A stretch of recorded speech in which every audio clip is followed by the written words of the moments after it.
अखिलेश यादव कह रहे हैं अपना फॉर्म भी भरो, दूसरों का भी भरवाओ, एसआईआर में कोई छूट ना जाए। बंगाल में भी यही बात हो रही है। कल हमने आपको डिटेल में खबर बताई थी कि अभिषेक बनर्जी ने तो टीएमसी के सीनियर नेताओं को कहा है कि ग्राउंड पर जाकर रिपोर्ट करो, एसआईआर का काम कितना हो रहा है, कितने फॉर्म तुमने भरवा दिए, और वॉर रूम से बताना मुझे पार्टी ऑफिस में बैठा कोई आदमी नहीं चाहिए, मतलब हर आदमी मुझे ग्राउंड पे चाहिए।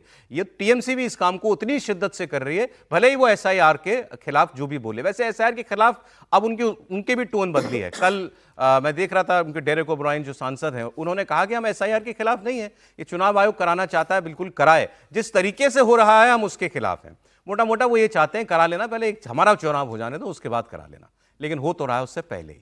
अब एसआईआर को लेकर विपक्षी पार्टियों के पहले जो वोट चोरी का जो नैरेटिव बनाने की कोशिश की और जो नहीं चल पाया बिहार में, उसके बाद अब आया एसआईआर की प्रोसेस के दौरान बीएलओ की मौत को मुद्दा बनाया गया। इस सब के बीच चुनाव आयोग ने एक फैसला किया है, वो ये है कि बूथ लेवल अफसरों की सैलरी अब 6,000 रुपए से बढ़ाकर 12,000 रुपए कर दी गई है, सालाना है हालांकि।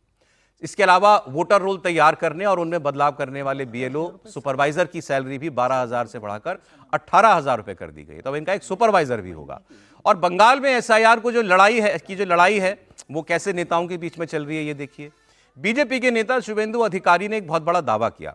शुभेंदु अधिकारी ने कहा कि टीएमसी फेक वोटर को वोटर लिस्ट में रखना चाहती है, क्योंकि इन्हीं की वजह से ही वो सत्ता में आती है। उन्होंने तो बाकायदा डेटा दिया कि टीएमसी को 46%, 45.5% वोट पिछली बार मिला था। उन्होंने कहा एसआईआर हो जाए तो ये वोट 30% रह जाएगा मात्र, मतलब 15-16% वोट कम हो जाएगा तृणमूल कांग्रेस का अगर फेक वोटर हटा दें।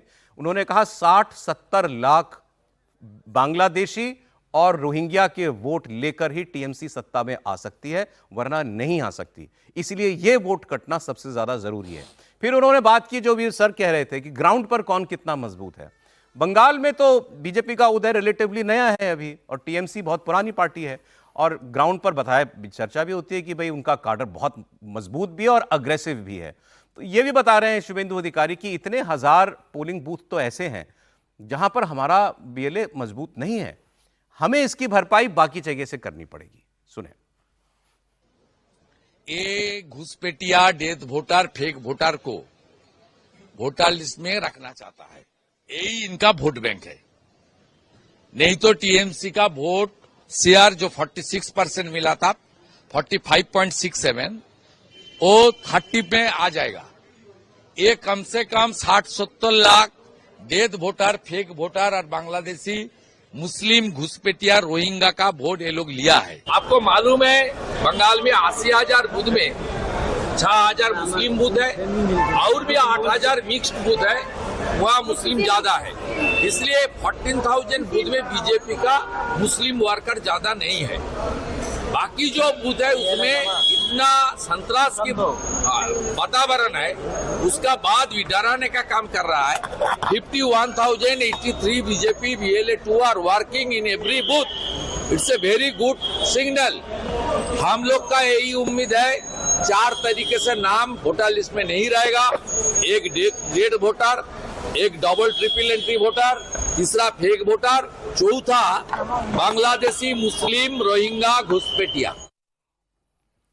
सर पहले तो जरा इन्होंने जो दावे किए उसकी बात कर लें आप समीर जी। इस दावे को उन्होंने कहा 60-70 लाख वोट जो है कम से कम वो अवैध घुसपैठियों का वोट है जो कटना चाहिए, और ममता बनर्जी का वोट 15% उसी से आ रहा है, उनका यह दावा है। फिर दूसरा दावा वो जो कर रहे हैं वो दावा नहीं है, बेसिकली वो एक एडमिशन है कि 14,000 बूथ पर जहां मुसलमान हैं, मिक्स्ड बूथ और जहां आबादी उनकी बहुमत से ज्यादा है, वहां पर हम मानते हैं कि हम ज्यादा पोलिंग नहीं करा सकते अपनी। निश्चित रूप से लगता है कि कई बातें उन्होंने ठीक भी बोली, लेकिन मुझे लगता है कि 15% घुसपैठियों का वोट नहीं होगा ममता बनर्जी का। ये मुझे लगता है ज़्यादा बड़ा चढ़ाकर बताया गया है।